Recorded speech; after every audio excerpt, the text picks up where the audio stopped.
Hello everyone, welcome to the Buddha IAS। Buddha IAS के इस channel में आपका स्वागत है। हम अपनी इस सीरीज में आगे बढ़ते हैं और आज बात करेंगे भारत की प्रस्तावना के बारे में, उद्देशिका या द प्रेम्बल।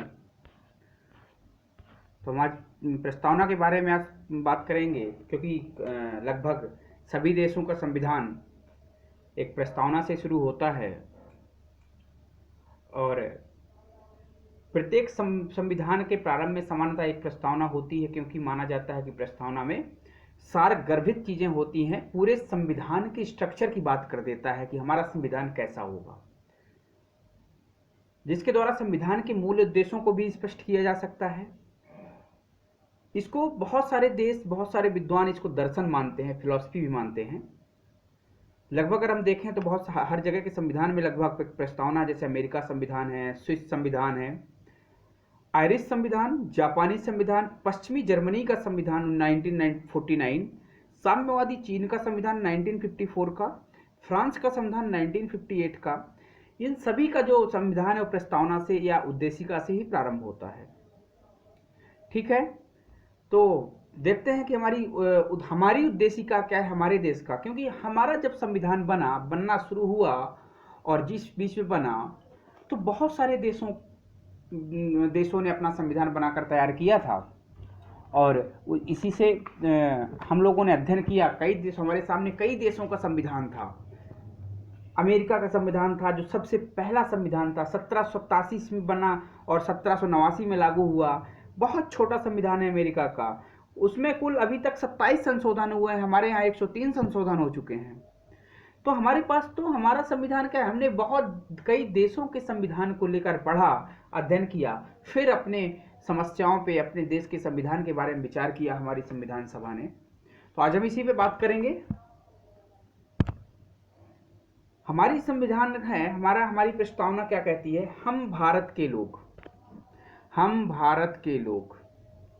ध्यान से देखिएगा मित्रों, बहुत सारी चीजें पूरे संविधान के बारे में बात कर देता है यहाँ पे। हम भारत के लोग, हम भारत को एक संपूर्ण प्रभुत्व संपन्न समाजवादी, पंथनिरपेक्ष लोकतंत्रात्मक गणराज्य बनाने के लिए तथा उसके समस्त नागरिकों को न्याय,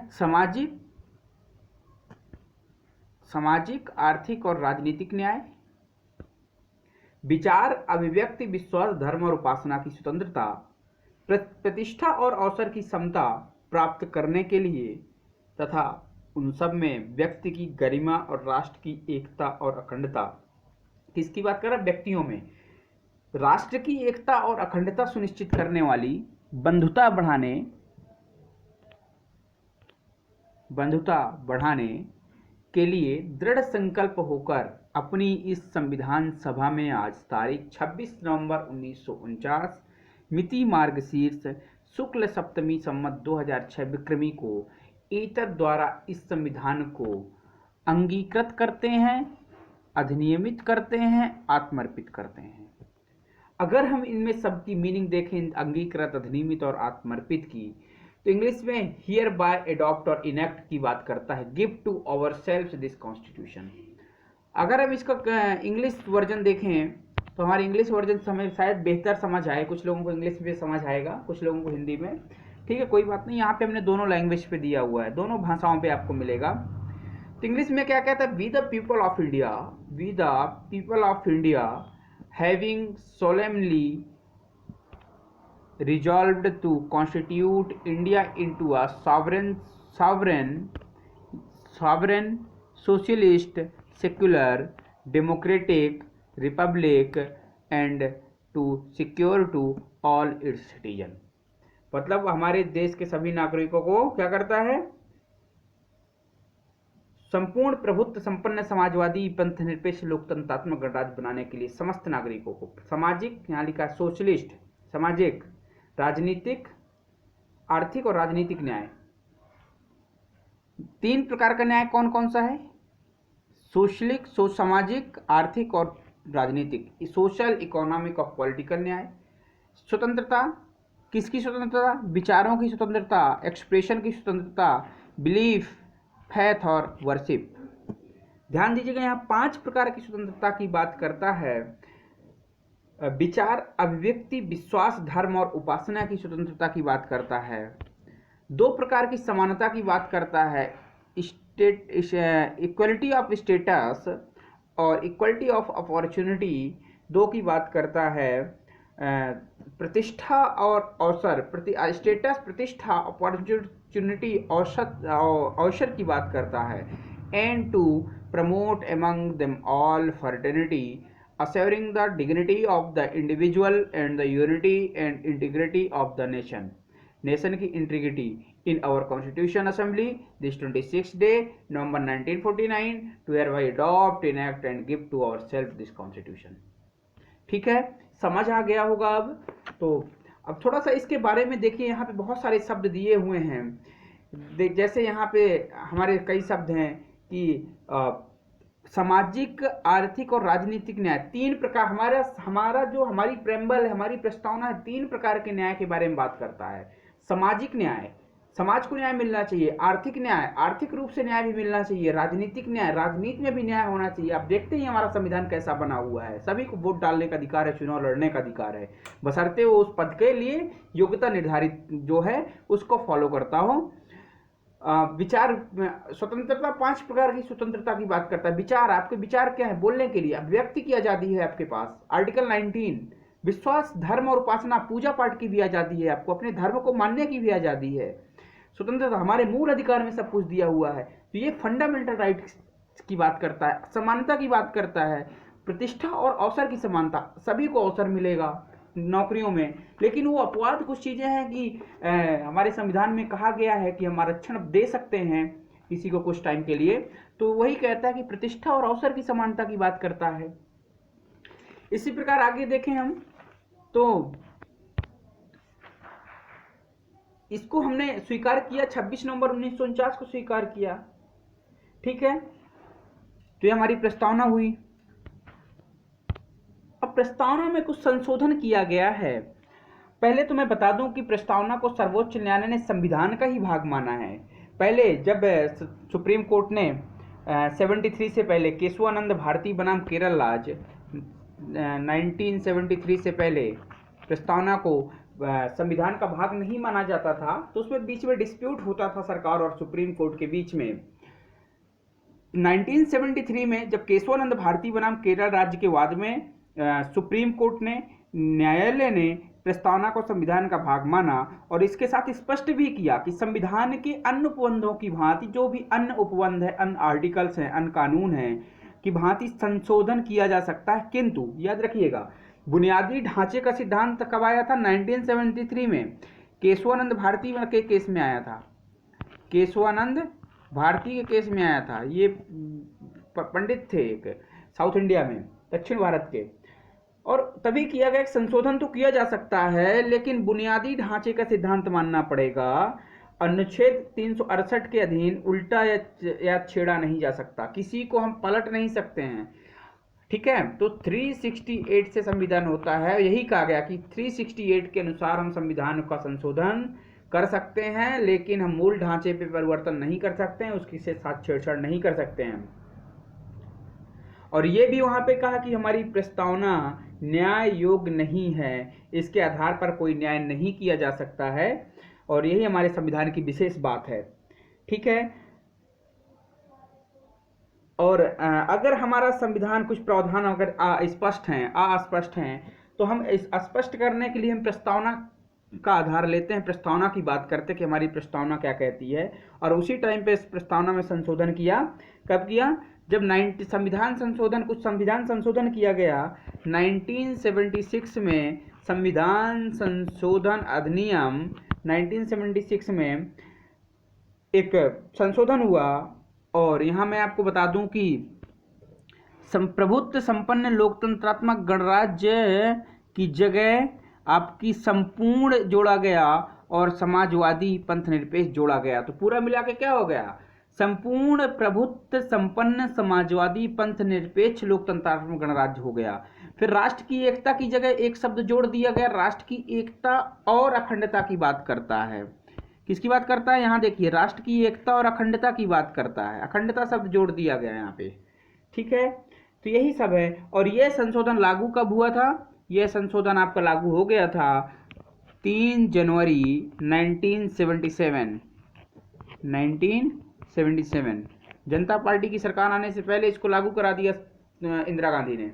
ठीक, हम कभी बात करेंगे इंदिरा गांधी के शासनकाल के बारे में, गूंगी गुड़िया से एक तानाशाह कैसे बनी, उसकी हम बात करेंगे। और कुछ महत्वपूर्ण चीजें हैं प्रस्तावना में हमारे, तो उसको हम देख लेते हैं। एक संपूर्ण प्रभुत्व संपन्न राज्य की अवधारणा हमारी प्रस्तावना क्या कहती है कि एक संपूर्ण प्रभुत्व संपन्न राष्ट्र की अवधारणा है। कुछ शब्दावलियां हैं, अगर हम इसकी बात करें, इसका मीनिंग क्या हुआ? जो प्रभुसत्ता राज्य का निर्माण करने वाले तत्वों में सबसे अधिक महत्वपूर्ण होती है। जो हमारी प्रभुसत्ता है वो क्या है? अगर इसमें हम the concept of a fully sovereign nation, प्रभुसत्ता क्या होती है?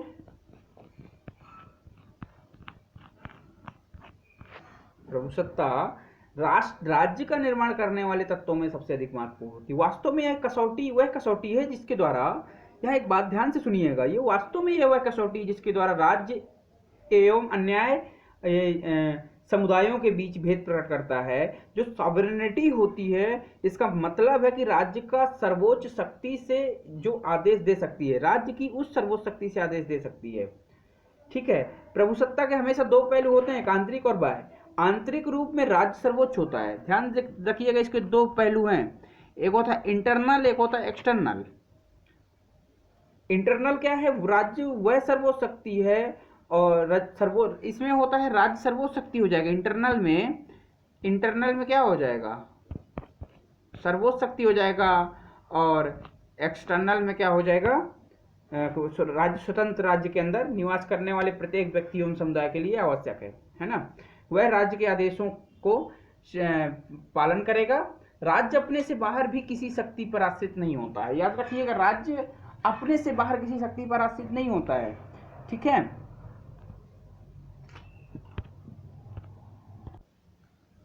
पहले प्रायः यह माना जाता था कि जो प्रभुसत्ता का निवास राज्य के राजा में होता है, राजा ही परम प्रभु है, किंतु कालांतर में जनतांत्रिक सिद्धांतों के विकास के साथ साथ यह माना जाने लगा कि प्रभुसत्ता का वास जनता के संकल्प में है।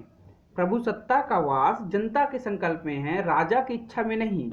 एक विद्वान थे कूले, एक बहुत बड़े विद्वान है कूले, COOLEY, उन्होंने यह कहा था, संपूर्ण प्रभुत्व संपन्न राज्य की परिभाषा एक ऐसे राज्य के रूप में की है जहां स्वयं उसके भीतर एक सर्वोच्च तथा परम सत्ता विद्यमान होती है। क्या होती है? सर्वोच्च तथा, उस राज्य के भीतर सर्वोच्च तथा परम सत्ता विद्यमान होती है। किसने कहा था? कूले महोदय ने कहा था ये इस बात को, जो किसी को भी अपने से वरिष्ठ नहीं मानती। 26 जनवरी 1950 से भारत को अधिराज्य डोमिनियन, क्या कहा गया? भारत को डोमिनियन की स्थिति समाप्त हो गई, क्योंकि यह अमेरिका और फ्रांस आदि के समान संपूर्ण प्रभुत्व संपन्न राष्ट्र बन गया था। ठीक है, ये डोमिनियन था पहले, क्या था? तो डोमिनियन था, और यह बन गया, बाद में क्या बन गया? संपूर्ण प्रभुत्व संपन्न, जो हमारी इसकी बात करता है कि हमारा क्या बन गया फिर? ये संपूर्ण प्रभुत्व संपन्न राज्य बन गया, अमेरिका और फ्रांस की जैसे। ठीक है, तो इसका ये निहितार्थ यह है कि भारत के आंतरिक तथा वैदेशिक मामलों में किसी विदेशी सत्ता का अधिकार नहीं है। किसका नहीं? किसी विदेशी सत्ता का अधिकार रह ही नहीं गया बिल्कुल से। भारत का कोई नागरिक ब्रिटिश सम्राट या राजमुकुट के प्रति निष्ठा नहीं रख सकता है। अब यह जैसे 26 जनवरी 1950 के बाद यह मामला सामने आया। ठीक है, तो आगे क्या देखते हैं कि महान लक्ष्य की बात करता है। महान लक्ष्य के बारे में 3 महान लक्ष्यों की बात करता है कि सामाजिक, आर्थिक और राजनीतिक न्याय। क्या तात्पर्य इसका क्या है कि सामाजिक, आर्थिक और राजनीतिक न्याय? ठीक है, देख लेते हैं अभी इसी में कि सामाजिक, आर्थिक और राजनीतिक। सामाजिक मतलब समाज, जो समाज को न्याय। तो जो न्याय समाज दर्शन की, जो न्याय है समाज दर्शन की एक ऐसी बुनियादी धारणा है जिस पर सामाजिक चिंतन के आरंभ से ही विचार होता रहा है। कब से? सामाजिक चिंतन के आरंभ से। जब से ही चिंतन स्टार्ट हुआ तब से इसके बारे में बात होती जा रही है। आधुनिक न्याय शास्त्र में न्याय का अर्थ सामाजिक जीवन की वह अवस्था है जिसमें व्यक्ति के आचरण का समाज के व्यापक कल्याण के साथ साथ समन्वय स्थापित किया गया हो। ठीक है, जैसे सामाजिक परिवेश में धर्म की अवधारणा न्याय की आधुनिक संकल्पना के सदृश है। इसका मूल स्वर क्या है? समाज के विभिन्न वर्गों और व्यक्तियों के हितों का सामंजस्य। क्या मतलब? समाज के विभिन्न वर्गों, मैं समाज की बात कर रहा हूँ, इस सामाजिक न्याय की बात कर रहा हूँ, फिर से बता दे रहा हूँ आपको, समाज के विभिन्न वर्गों और व्यक्तियों के हितों का सामंजस्य और उसका समान अभ्युदय। ठीक है, और यहाँ पे एक थोड़ी सी चीज ये है कि भारतीय जो संविधान है ना, भारतीय संविधान निर्माण ने ये भली भांति समझा था कि सच्चे लोकतंत्र के लिए समानता की ही आवश्यकता नहीं है, अपितु न्याय की भी आवश्यकता है। ठीक, तो उन्होंने ये भी कहा कि खाली समानता की आवश्यकता नहीं है तो न्याय की भी आवश्यकता है। जो हमारे भारतीय संविधान निर्माता थे उन्होंने ये बात भी समझा कि खाली किसकी आवश्यकता? समानता की नहीं, हमको न्याय की भी आवश्यकता होनी चाहिए। स्वतंत्रता के क्योंकि न्याय के बिना समानता तथा स्वतंत्रता के आदर्श निष्प्राण हो जाते हैं। ठीक, तो भारतीय संविधान के भाग 4 के अंतर्गत हमारा अनुच्छेद 38 इसी उद्देशिका में मूल भावना को व्याख्यायित करता है। देखिएगा, मैं जब पढ़ाऊंगा अभी 38 तो यहाँ डिस्क्राइब करूंगा इस चीज को। ठीक है, तो क्योंकि उद्देशिका में सामाजिक, आर्थिक और राजनीतिक न्याय के माध्यम से सर्वोदय के लक्ष्यों को प्राप्त करने की उत्कंठा को दर्शाया गया है। किसकी? सामाजिक, आर्थिक और राजनीतिक न्याय, यही जो मैंने अभी बात कर रहा हूं, इसके उत्कंठा को दर्शाया गया है ये। ठीक,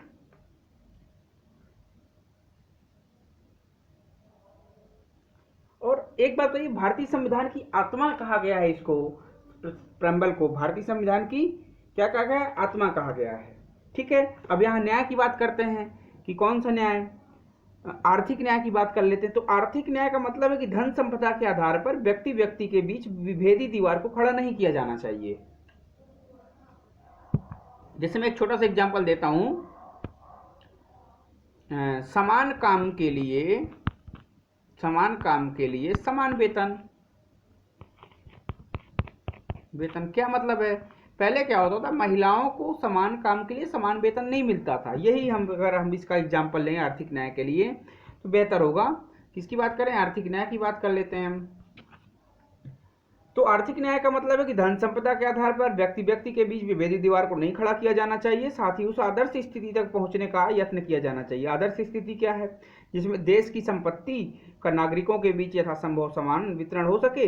वितरण प्रणाली को न्यायोचित बनाना भी आर्थिक न्याय की अवधारणा को शामिल करना चाहिए। ठीक है, आर्टिकल हमारा 39 क्या कहता है? जो हमारा डीपीएसपी का है, यह बात उसमें बड़ी सिद्ध होती है। जब डीपीएसपी पढ़ेंगे तो हमारी बहुत सारी प्रस्तावना की बातें क्लियर हो जाएंगी। ठीक है, राजनीतिक न्याय क्या है? इसका मतलब है कि जो नागरिक के बीच विभेद नहीं किया जाएगा। अभी तक इसमें क्या था? धन संपदा के आधार पर व्यक्ति व्यक्ति के बीच दीवार नहीं खड़ी की जाएगी। लेकिन राजनीतिक न्याय की बात करता है तो राजनीतिक न्याय में नागरिक के बीच विभेद नहीं किया जाएगा, सभी को समान राजनीतिक अधिकार प्राप्त होंगे। ठीक है, कोई अभिजात वर्ग तथा विशेषाधिकार प्राप्त वर्ग नहीं होगा। हमारा इस सांप्रदायिक निर्वचनों का अंत और अनुच्छेद 32 के अधीन संवैधानिक उपचारों का अधिकार प्रदान किया गया है। इसीलिए हमारे जो फंडामेंटल राइट हैं, मूल अधिकार हैं, आर्टिकल 32 में संवैधानिक उपचारों का अधिकार प्रदान किया गया है। अब देखते हैं विचार 5 प्रकार की स्वतंत्रता। अभी तो ये हो गया 3 प्रकार का न्याय हो गया, 5 प्रकार की स्वतंत्रता है, 2 प्रकार की समानता की बात करता है। ठीक है, 2 प्रकार की समानता की बात करता है। तो हमारा सामाजिक आर्थिक न्याय तो हो ही गया। अब देखते हैं विचार, अभिव्यक्ति, विश्वास, धर्म, उपासना की स्वतंत्रता। ये 5 प्रकार की स्वतंत्रता हो गई है। एक बात बता दूं, यहाँ में अगर एक इंग्लिश में अगर इसका कन्वर्ट करना चाहूँ तो विचार liberty of thought, expression, belief, faith and worship. Liberty शब्द की उत्पत्ति कहाँ से हुई? लिबर्टी मतलब स्वतंत्रता। ठीक है, लिबर्टी शब्द की उत्पत्ति एक लैटिन शब्द लिबर से हुई है, जिसका मतलब होता है लिबर मतलब मुक्त। लास्की एक बहुत बड़े विद्वान थे हमारे। कौन थे? लास्की। उन्होंने कहा कि स्वतंत्रता उस वातावरण को तत्पर भाव से बनाए रखने का नाम है। किसको? स्वतंत्रता उस वातावरण को तत्पर भाव से बनाए रखने का नाम है जिसमें व्यक्ति को अपने अधिकतम आत्मविश्वास का सुअवसर प्राप्त हो सके। अगर आपने नहीं लिखा है तो एक बार फिर से मैं बोल दे रहा हूं कि स्वतंत्रता उस वातावरण को तत्पर भाव से बनाए रखने का नाम है जिसमें व्यक्ति को अपने अधिकतम आत्मविश्वास का सुअवसर प्राप्त हो सके। ठीक है, तो इस दृष्टि से हमें क्या ज्ञात होता है, क्या ज्ञात होता है कि एक राज्य को कहां तक स्वतंत्रता है, तो हमें इसका पता इसी बात से लग सकता है कि उस राज्य में नागरिकों को क्या अधिकार प्राप्त हैं और उन्हें अपने आत्म विकास के लिए क्या क्या सुविधाएं प्राप्त हो सकती हैं। ठीक है, तो वास्तव में सच्चे अर्थों में लोकतंत्र की स्थापना तभी संभव है जब स्वतंत्रता और सभ्य जीवन के लिए समाज के प्रत्येक व्यक्ति के लिए आवश्यक न्यूनतम अधिकार का मतलब यही जो आपके विचार अभिव्यक्ति धर्म और उपासना की स्वतंत्रता की बात करता है, यही न्यूनतम अधिकार सुनिश्चित किया जा सके। ठीक है, जैसे हमारे संविधान में दिया गया कुछ उपबंधों में कि अनुच्छेद 19 हो गया, 25 हो गया, 26 हो गया और 27 हो गया, 28 हो गया, बहुत इंपॉर्टेंट है। हाँ, और इनका संरक्षण भी किया जाता है। ठीक है, तो अब क्या बचा, समानता बची। किसकी समानता, प्रतिष्ठा और अवसर की समानता की बात करता है। ठीक है, प्रतिष्ठा, अगर मैं बात करूं equity of the status and opportunity, तो क्या है ये कि जो समता मतलब समानता का तात्पर्य क्या होता है, समाज प्रत्येक व्यक्ति को आत्म विकास के समान अवसर सुलभ होने चाहिए। आत्म विकास की बात करता है, यहाँ पे एक शब्द मैंने बोला मुंह से अपने, आत्म विकास किसकी बात करता है, आत्म विकास की बात करता है। तो आत्म विकास के समान अवसर सुलभ होने चाहिए, अर्थात व्यक्ति के उत्थान के लिए मनुष्य को जिन सुविधाओं की आवश्यकता होती है, राज्य को उन समस्त सुविधाओं का प्रबंध करना चाहिए। ठीक है, जो भी मूलभूत आवश्यकताएं हैं राज्य उनका उपबंध करेगा, राज्य उनकी आवश्यकताओं की पूर्ति कराएगा। ठीक है, भारतीय संविधान की उद्देशिका में उल्लिखित क्या है, एक चीज और उल्लिखित है कि समता शब्द का यह निहितार्थ है कि समाज के लिए प्रत्येक व्यक्ति का समान महत्व है। समता का अभिप्राय यह है कि समाज के सदस्यों के रूप में सभी व्यक्ति समान हैं, वे एक जैसे कानून से शासित होंगे तथा उन्हें कानून का समान संरक्षण प्राप्त होगा। ठीक है, कानून का समान संरक्षण प्राप्त होगा। अवसर की समानता का मतलब क्या है कि प्रत्येक व्यक्ति को बिना किसी भेदभाव के विकास के समान अवसर प्राप्त होंगे। मतलब यहाँ अगर मैं बात करूं आरक्षण की, ठीक है, आरक्षण क्या है, अवसर ही तो है भाई। आरक्षण में जो गरीब तबके के लोग थे, जिनको जो पहुंच नहीं पाते थे, जिनकी वहां तक नहीं पहुंच पाती थी, उनको भैया आरक्षण दे दिया गया। लेकिन आरक्षण क्या है, एससी और एसटी के साथ साथ ओबीसी को दे दिया गया। क्या भाई सब गरीब हैं क्या, ठीक है, सबको दिया गया। लेकिन अब आरक्षण की बात, मुद्दा बड़ा गरमाया रहता है। ठीक है, अगर हम इसी में आर्टिकल 16 की बात कर लें तो गलत नहीं होगा। ठीक है, तो भारतीय संविधान का उद्देश्य कल्याणकारी आदर्श राज्य के रूप में भारत के प्रतिष्ठापना की ही नहीं, अपितु भारतीय जनता को सामाजिक, आर्थिक एवं राजनीतिक न्याय तथा विचार, मत, विश्वास, धर्म और उपासना की स्वतंत्रता के साथ साथ प्रतिष्ठा और अवसर की समानता का अधिकार दिलाना भी है। ठीक है, खाली इन्हीं चीजों का तो मतलब नहीं था, प्रतिष्ठा और अवसर की भी समानता होनी चाहिए, इस बात के लिए भी संविधान निर्माताओं ने जोर दिया। ठीक, तो ये हमारी प्रस्तावना के बड़े महत्वपूर्ण शब्द हैं, सामाजिक, आर्थिक, राजनीतिक न्याय, विचार, व्यक्ति, विश्वास, धर्म और उपासना की स्वतंत्रता, प्रतिष्ठा और अवसर की समानता। ठीक है, तो आगे देख लेते हैं क्या है। तो राष्ट्र की एकता व अखंडता की अवधारणा। अब हमारा जो राष्ट्र की एकता और अखंडता की अवधारणा है वो हमारी प्रस्तावना में ही दिया गया है। अब जब ध्यान से पढ़िएगा कि उपासना, किसकी उपासना, प्रतिष्ठा और अवसर की समता प्राप्त करने के लिए उन सब में व्यक्ति की गरिमा और राष्ट्र की एकता और अखंडता सुनिश्चित करने वाली। यहां देखिएगा किसकी, राष्ट्र की एकता और अखंडता, राष्ट्र की एकता और अखंडता सुनिश्चित करने वाली, बंधुता बढ़ाने के लिए। तो ये इसी शब्द के बारे में हम यहां बात करेंगे कि राष्ट्र की एकता व अखंडता की अवधारणा क्या है। ठीक है, तो इसका मतलब क्या हुआ, अखंड भारत का निर्माण। अगर हम कहें अखंड भारत का निर्माण सरदार पटेल के सपनों को साकार करना है तो हम गलत नहीं कहेंगे कि इस शब्द के साथ साथ उन्होंने अपने इस सपने को साकार करना सोचा, लेकिन कहीं कुछ गलतियों की वजह से नहीं हो पाया और वो आते आते वर्तमान सरकार ने उसको पूरा कर दिया। तो मतलब क्या है कि स्वतंत्र भारत का उदय विभाजन काल से झेलने के साथ हुआ था, ये तो आपको भली भांति पता है। अतः संविधान निर्माताओं के लिए भारत राज्य की एक एकता और अखंडता, मतलब यूनिटी एंड इंटीग्रिटी, यहाँ दो शब्द की मैं बात करता हूँ, यूनिटी और इंटीग्रिटी की बात करता हूँ। भारत के संविधान की यूनिटी एंड इंटीग्रिटी, INTEGRITE, क्या मतलब हुआ? राज्य की एकता और अखंडता सर्वाधिक विचारणीय प्रश्नों में से एक थी। मतलब इस कैसे हम बरकरार रख सकते हैं, एकता और अखंडता को हम सुनिश्चित कैसे कर सकते हैं?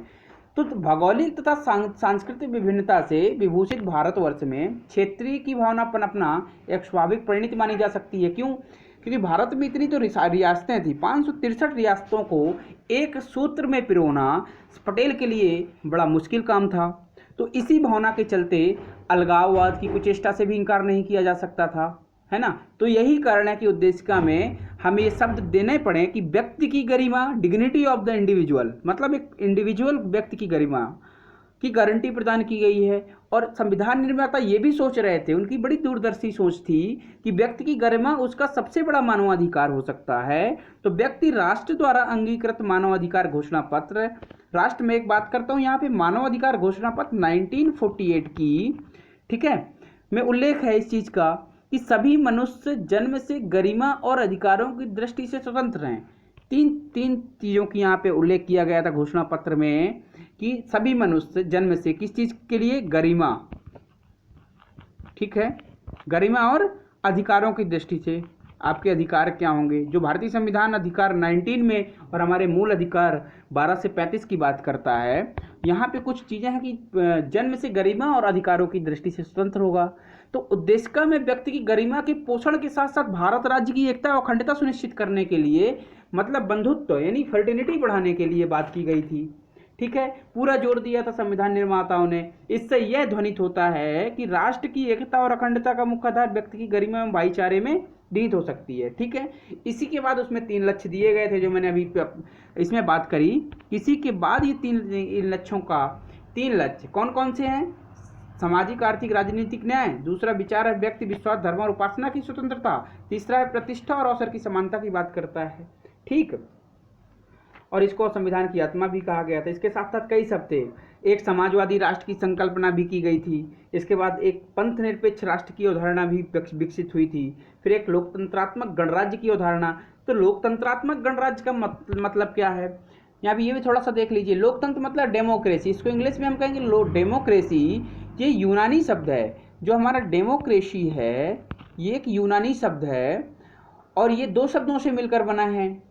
अगर हम बात करें, एक है डेमोस, क्या है डेमोस, और डेमोस का मतलब होता है जनता, डेमोस का मतलब होता है जनता, और क्रेटोस मतलब शक्ति। डेमोक्रेसी, क्रेटोस होता है शक्ति। तो मतलब डेमोस मतलब जनता, क्रेटोस में शक्ति, यानी जनता की शक्ति से मिलकर बना है। इस प्रकार इसका क्या मतलब हो जाएगा? लोकतंत्र का मतलब जनता की सरकार अथवा वह शासन प्रणाली जिसमें सर्वोच्च सत्ता जनता के पास हो, वही हमारा डेमोक्रेसी है। एक होता है मोनार्की यानी राजतंत्र, इसमें राज्य की सर्वोच्च सत्ता एक ही व्यक्ति के हाथों में, यानी कुलीन तंत्र एरिस्टोक्रेसी में कुछ व्यक्तियों के हाथों में केंद्रित होती है, ठीक है। राजतंत्र में एक व्यक्ति, कुलीन तंत्र में कुछ ही व्यक्तियों के हाथों में निहित होती है। वहीं लोकतंत्र में सर्वसाधारण में निहित समझी जाती है, ठीक है। अब्राहम लिंकन अमेरिका के बहुत प्रतिष्ठित राष्ट्रपति थे।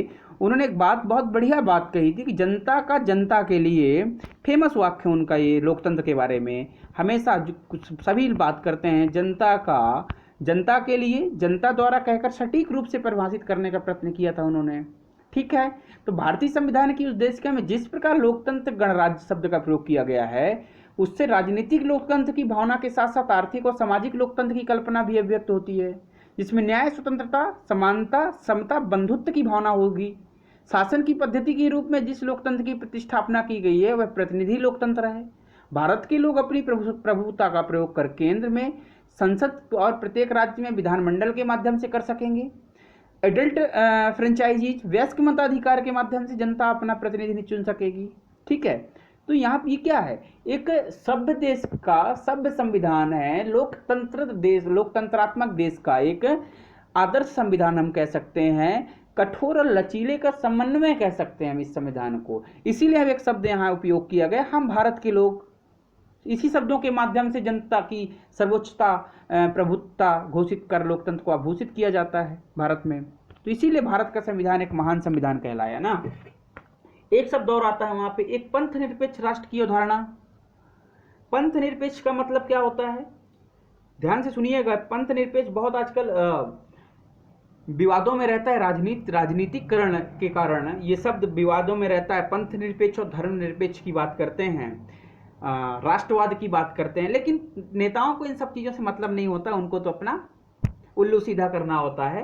फिर ये होता है ना, लोग कहते हैं बाद में ही करते हैं, घर की मुर्गी दाल बराबर, मान सुनते भी नहीं इस बात को। तो भारतीय संविधान की जो हमारी उद्देशिका है उसमें प्रतिष्ठापना में एक धर्मनिरपेक्ष या सेकुलर राज्य के रूप में बात करता है, क्योंकि वो धर्मनिरपेक्ष राज्य के रूप में बात करता है। तो पंथ निरपेक्ष का मतलब यह है कि मतलब ये नहीं है कि पंथ जो हमारा पंथ या धर्म विरोधी अवधारणा हो, अपितु पंथ निरपेक्ष का निहितार्थ मतलब ये है कि धार्मिक रूढ़ियों से सर्वथा विमुक्त रहना। ठीक है, क्योंकि जो विश्व की प्रथम पंथ निरपेक्ष राष्ट्र की अवधारणा थी वो यूएसए में आई थी। कहाँ पे? यूएसए में सबसे पहले हुई थी, यूएसए में, अमेरिका में। पंथ निरपेक्ष राष्ट्र की अवधारणा से मुक्त था अमेरिका, और साथ ही धार्मिक मामलों में उससे क्रियाकलापों के प्रति पूर्णतः तटस्थ रहना। मतलब ऐसा नहीं है कि तटस्थ रहना है आपको, एक तरफ आपको झुकाव नहीं होना चाहिए, हिंदू मुस्लिम सिख ईसाई क्रिश्चियन और ये सब नहीं करना है आपको। ठीक है, तो पंथ निरपेक्ष राज्य में से एक धर्म, एक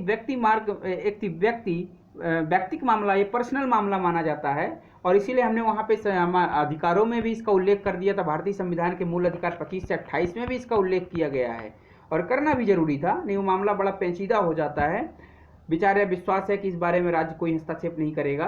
पंथ निरपेक्ष राज्य के विपरीत थियोक्रेटिक या सांप्रदायिक राज्य एक धर्म विशेष से संबंधित होते हैं तथा उनके कायदे कानून धर्म पुस्तकों के आधार पर निर्मित हो सकते हैं, है ना। हम किसकी बात कर रहे हैं? तो धार्मिक विचार या विश्वास है ना, कि जो व्यक्ति मामला है कि जो कुछ चीज़ें हैं जो धर्म से, जैसे मैं अभी अगर यहाँ पे नहीं करना चाहता हूँ, अगर बात करें, हम लोग कह देते हैं कि हम कुरान से चलाएंगे, हदीस से चलाएंगे, हम कहते हैं हम महाभारत से चलाएंगे, रामायण से चलाएंगे, अगर वो कहते हैं कि हम अपना बाइबल से चलाएंगे, तो ये मामला बड़ा गंभीर हो जाएगा फिर देश के अंदर। तो जिनका भी कोई जो पंथ निरपेक्ष राज्य के विपरीत जो थियोक्रेटिक या सांप्रदायिक राज्य, जो सांप्रदायिक राज्य होते हैं, एक धर्म विशेष से संबंधित होते हैं, मैं पाकिस्तान की बात करूंगा, यहाँ जरूर करूंगा, तथा उनके कायदे कानून धर्म पुस्तकों के आधार पर निर्मित किए जाते हैं। ऐसे ही पाकिस्तान का कानून वही 3 तलाक वाला मामला था कि उसमें 3 बार तलाक बोलो और मामला सॉर्ट आउट करो, कोर्ट में जाने की आवश्यकता नहीं है। हिंदू तलाक बोलेगा, उसे कोर्ट में पहले साल भर चक्कर लगाने पड़ेंगे, जज बीच में बैठ के सलाह कराएगा कि आप लोग एक साथ रह लो ना, क्यों समस्या गंभीर कर रहे हो, है ना। तो किसका बीपी हाई लो होगा, उसमें जज का बीपी हाई लो करता है, कहता है यार बड़ा पेचीदा मामला, समझा क्या जाए। तो पाकिस्तान में क्या है, एक ये धर्म विशेष से संबंधित होते हैं, ये धार्मिक पुस्तकों के आधार पर अपना शासन चलाते। संविधान बना, नाम का बना, लेकिन शासन कैसे चलता है? रूढ़िवादियों से, जो इनके कुरान और हदीस में लिखा होगा ये वही काम करते हैं। ठीक है, क्योंकि भारतीय संविधान की प्रस्तावना में ईश्वर का तो कोई उल्लेख है नहीं है, तो इसका मतलब है कि भारत राज्य का कल्याण धर्म निरपेक्षता में ही निहित है। स्वतंत्रता संघर्ष के दौरान भारत में जिस सांप्रदायिक त्रिभुज का विकास हुआ, जिसके कारण अपार जनहानि हुई, देश को विभाजन का दंश झेलना पड़ा था, उसकी सबसे बड़ी सीख यही थी कि भारत को पंथ निरपेक्ष राज्य बनाया जाए। इसीलिए हमने एक पंथ निरपेक्ष की राष्ट्र की अवधारणा की बात करी थी, और इसके साथ साथ हमने समाजवादी राष्ट्र की संकल्पना की बात की थी। हमारे प्रथम प्रधानमंत्री समाजवाद के बहुत ही बड़े समर्थक थे, और उन्होंने भी यही बात कही थी कि समाजवादी राष्ट्र की संकल्पना की बात होनी चाहिए, जिसका मूल मंत्र है कि प्रत्येक सामाजिक या राजनीतिक विचारधारा का केंद्र बिंदु व्यक्ति ही है। ठीक है, तो इस सिद्धांत का वैकल्पिक नाम हम क्या कह सकते हैं? यथेच्छाचारित अर्थात लेसेज फायर, क्या कर सकते हैं? लेसेज फेयर या लेसेज फायर कह सकते हैं, FAIR। ठीक है, तो मुझे उम्मीद है कि आप लोगों को समझ आ गया होगा ये भारत की प्रस्तावना पूरी। और इसमें ध्यान दीजिएगा, सीधे सीधे क्वेश्चन पूछा जाता है। ठीक, तो आपके लिए एक प्रश्न है, कमेंट में करके लिख के बताइएगा कि भारत का संविधान या भारत की प्रस्तावना कितने प्रकार की इक्वलिटी की बात करता है, कितने प्रकार की इक्वलिटी की बात करता है। आप मुझे कमेंट में करके बताइए। आप लोगों को समझ आ गया। बहुत बहुत धन्यवाद।